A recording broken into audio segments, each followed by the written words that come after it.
ugaaska guud ee 54aad ee beesha gurgure ugaasiyaad Daawud Cumar ayaa maanta wafdi ballaadhan oo ka socda Jamhuuriyadda Soomaaliland hadhima sharafeed meeqaamkeedu sareeyo ugu sameeyay hoyga uu ka degan yahay gudaha magaalada Diridhaba ee dalka Itoobiya. wafdigani ka socday Jamhuuriyadda Soomaaliland oo maalmihii u dambeeyay safar ku joogay magaalada Diridhaba ayaa waxa hogaaminaya gudoomiye ku-xigeenka koowaad ee golaha wakiilada Soomaaliland Siciid Mira Faarax Giire waxaana ku wehelinayay wafdigaasi mas'uuliyiin kala duwan oo ka mid ahaayeen wasiirka wasaaradda dhalinyarada iyo ciyaaraha Soomaaliland Axmed Yaasiin Maxamed Faarax wasiir ku-xigeenka wasaaradda horumarinta caafimaadka Soomaaliland Marwa Samsam Maxamed Saalax wasiir ku-xigeenka wasaaradda dawladda hoose iyo horumarinta magaalooyinka Soomaaliland Axmed Cumar Xaaji Cabdullaahi Xamarji wasiir ku-xigeenka wasaaradda dhalinyarada iyo ciyaaraha Soomaaliland Yuusuf Nuux Yuusuf Taadhase wasiir ku-xigeenka wasaaradda xiriirka golayaasha iyo arrimaha dastuurka Soomaaliland Maxamed Muuse Bucul xildhibaano ka tirsan golayaasha wakiilada iyo guurtida Soomaaliland siyaasiyiin safiiro abwaano iyo xubno kale waxaana ugu horeyn wafdigaasi ka socda Jamhuuriyadda Soomaaliland si gaar loogu soo dhaweeyay heesaha qaranka Jamhuuriyadda Soomaaliland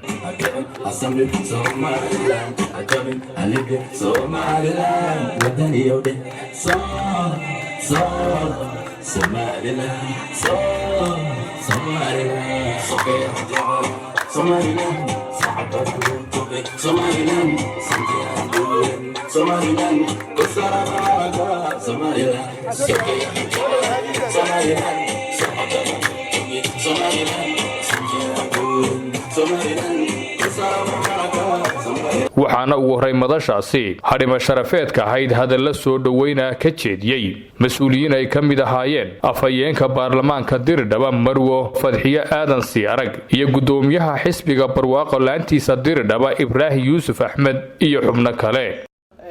aad iyo aad in la xusana mudan waftiga ka socda Soomaaliland oo uu hogaaminayo gudoomiye ku-xigeenka golaha wakiilada Jamhuuriyadda Soomaaliland Siciid Faarax Mire sidoo kale wasiirka dhalinyarada iyo ciyaaraha Axmed Yaasiin Maxamed Faarax maanta martida inoogu ah magaalada Diridhaba maamuus iyo sharaf gaar ay noo tahay runtii waxa weeyaan aad iyo aad baan soo dhaweynaa runtii waxa weeyaan waa qada sharafeedka uu sameeyay ugaaska 54aad ee gurgure Siyaad Daawud Cumar waftiga nooga yimid Somaliland waxaan leenahay soo dhawaada kaliya laab ku soo dhawaada dhulkiini ku soo dhawaada magaaladiini Diridhaba dhammaan waxaan dhihi lahaa magaaladiini labaad dalkiini walaalaha ahaa ayaa joogtaan gacmo furan iyo qalbi furan ku soo dhawaada hambalyo bagaad nabad iyo caano timideen magaaladiini Diridhaba baan dhihi rabaa talabaad waxaan aad ugu faraxsanahay inaad maanta ka soo qayb gashaan xeerkeeni xeer Ciise xagan aad joogtaan waa gurigii ugaaska beesha gurgure ugaaskaas oo ah ugaasyada ugu facaweyn marka waxaan dhihi lahaa Soomaalida dadka ugu daada waaweyn bay kamid yihiin beesha la leeyahay beesha gurgure oo madaxweyne dir marka insha Allah Somaliland iyo Ethiopia waa laba dalo walaala laba dalo waxaan ku waridiin ka dhaxayso walaaltinimo ka dhaxayso Somaliland waa dalkeeni Ethiopia waa dalkeeni Hargeysa waa magaaladiini Diridhaba waa magaaladeeni dhamaanna waxaan nahay dad wada dhashay oo aan kala maarmaynin soo dhawaada waa gurigiina timaadeen waa magaaladiina wafdiga mataqaana ay Somaliland lagu yimid waxa iyaguna halkaasi hadalla mahadnaqa ka jeediyay xubno ka mid ah wafdiga ka socday Jamhuuriyadda Soomaaliland oo ay ka mid ahaayeen wasiir ku-xigeenka wasaaradda horumarinta caafimaadka Soomaaliland Marwa Samsam Maxamed Saalax iyo wasiir ku-xigeenka wasaaradda xiriirka golayaasha iyo arrimaha dastuurka Soomaaliland Maxamed Muuse Bucul iyo wasiirka wasaaradda dhalinyarada iyo ciyaaraha Jamhuuriyadda Soomaaliland Axmed Yaasiin Maxamed Faarax iyo gudoomiye ku-xigeenka koowaad ee golaha wakiilada Jamhuuriyadda Soomaaliland Siciid Mira Faarax Giire horta maanta waan farxad aad iyo aad u badan oo labadaydii calan ba halkaa joogo calankii Soomaaliland oo quruxdaada yaabaysaan yaa marka anoo waaskaygii ag taagan waxaan aad iyo aad idinku soo dhaweynayaa magaaladaydii aad baan idinka mahadnaqaynaa sida wanaagsan aad u soo ajiibteen ugaaskayga casuumaddu maanta idin fidiyey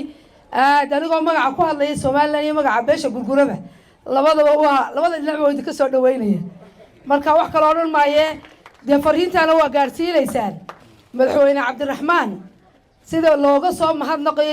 ilaa iyo Dirdhaba yaa beeshii madaxweyne dir beeshii gurgure isagoo mas'uul ka ah waa ka marka dee mahadnaqaan idinka gaarsiinayo kulli saxaafadana waa loo mariyay aad buu madaxweynuhu mahadsan yahay Soomaaliland ha noolaato ugaaska beesha gurgure ugaas aad baad u mahadsantahay soo dhaweynta aad noo samaysay adoo ku noo sharfay karaamada jamhuuriyadda Soomaaliland waqtiga ka socday oo hogaaminayay gudoomiye ku-xigeenka koowaad ee baarlamaanka waxaan halkan ka salaamayaa ugaaska guud ee beesha gurgure aad iyo aad baan uga mahad celinayaa qadada ballaaran ee uu inoo sameeyey jasaakumullahu khayr dhammaantiinba waxaan idin leeyahay beesha gurgure ee reer Muciidiya aad iyo aad baad u mahadsantihiin deegaankuna kolley labada meeloodna Dirdhaba iyo Hargeysa waa mid kala hata ama labada dal aad iyo aad baad u mahadsantihiin dhammaantiinba ugu horeyn ugaaska guud beesha gurgure ahna beesha dir ugaasiyaad ugaas Cumar ayaan salaamayaa runtii farxad weyn bay noo tahay aad iyo aad baan ugu faraxsanahay sida qiimaha leh walaaltinimada leh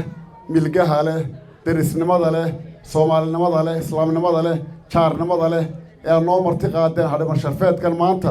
anigoo ku hadlaya magacayga iyo magaca waftida iyo magaca qaranka Jamhuuriyadda Soomaaliland ba aad iyo aad baan kaga mahadnaqaynaa runtii sida uu sheegtay afhayeenku labada dawladood walaala waa laba dawladood isku shacab ah waa laba dawladood derisa waxa naga dhaxeeya ganacsi waxa naga dhaxeeya walaaltinimo waxa naga dhaxeeya Soomaalinimo waxa naga dhaxeeya wax kasta inaynu isu damqano inaynu isu helno inaynu isu halganin arrin waajib weeye waxa runtii aad iyo aad uga mahadnaqayaa mar labaad sida qiimaha leh nala soo dhaweeyay waftidan oo ka kooban xubnaha golaha wasiirada sirdayada ciyaaraha wasiir ku-xigeenka wasaaradda caafimaadka Marwo Samsam Saalax oo ah wasiir ku-xigeen ka soo jeeda beeshan isla markaana ah wasiir ku-xigeen Jamhuuriyadda Soomaaliland wasaaradda caafimaadka Jamhuuriyadda Soomaaliland sida ka muuqata waxaan rabaa in halka beesha uga sheego beeshu inaanay Soomaaliland marti ku ahayn mar labaad iyo mar saddexaad waxaanu ka mahadnaqaynaa sida shucuurta leh ee walaaltinimada ee derisnimada leh ee Soomaalinimada leh hilnimada leh noo soo dhaweyseen ma kala maqnin isku mid baynu nahay horumarkeenu waa horumarkayaguna waa kiina waxaan rajaynayaa kulankan inuu kulan dhaxaad Allah ka yeelo sidoo kale waxaan aad u xusayaa wax weyn iga kordheen runtii maanta saldanadii 54 waan isleeyahay waa saldanada ugu daawada dadka Soomaaliya ku hadla runtii aad baan u soo dhaweynayaa qiimo badan bay tahay inaan barto sharaf weyn bay noo tahay waxaan anigoo ku hadlaya magaca qaranka ba leeyahay ugaas waxaan kugu casuumaynaa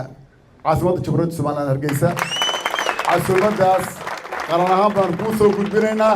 adiga cidii aad soo kaxaystaba diyaar baanu ku nahay waqtigaad noo soo sheegaysaa waxaan leeyahay kulankeena kula dhaxaad Allah ka yeelo waxaan isku ognahay walaaltinimo wax wada qabsi wada jir intaasaynu isku ognahay halkaas geysana waa gurigeena Dirdhaban oo gurigayagii gabagabadii madashaasi waxaa ka hadlay ugaaska guud ee beesha gurgure ugaasiyaad Daawud Cumar marka ugu horeysa Ilaahay baa maanta isku kan keenay annagu caafimaad qabna marka xigta waxaan hortaan ka salaamayaa Dr. Cabdiraxmaan Maxamed Cabdilaahi madaxweynaha Jamhuuriyadda Soomaaliland madaxweynaha annagu waxaan u bixinay madaxweyne mideeye waayo Jamhuuriyadda Soomaaliland marka hore dad badan oo wax tabanaya jiray ahayd oo cadaalad darro iyo waxyaabo madartay maanta waxayaan waa dawlad loo dhan yahay waxaana taa dimuqraadi ka ah waa bakan ay zamzam soo kaxaysay marka aad baan horta madaxweynaha ugu mahadcelinaynaa marka xigta waxaan leeyahay maadaragtay soo dhawaada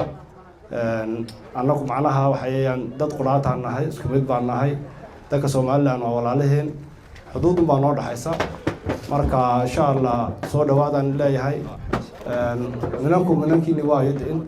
marka soo dhawaada insha Allah gacmo furan baan ugu soo dhaweynaynaa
waxaana gunaanadkii munaasabadaasi uu ugaaska guud ee beesha gurgure mas'uuliyiintii ka socday Jamhuuriyadda Soomaaliland uu madashaasi ku guddoonsiiyay hadiyado kala duwan oo dhaqan oo uu ku maamuusay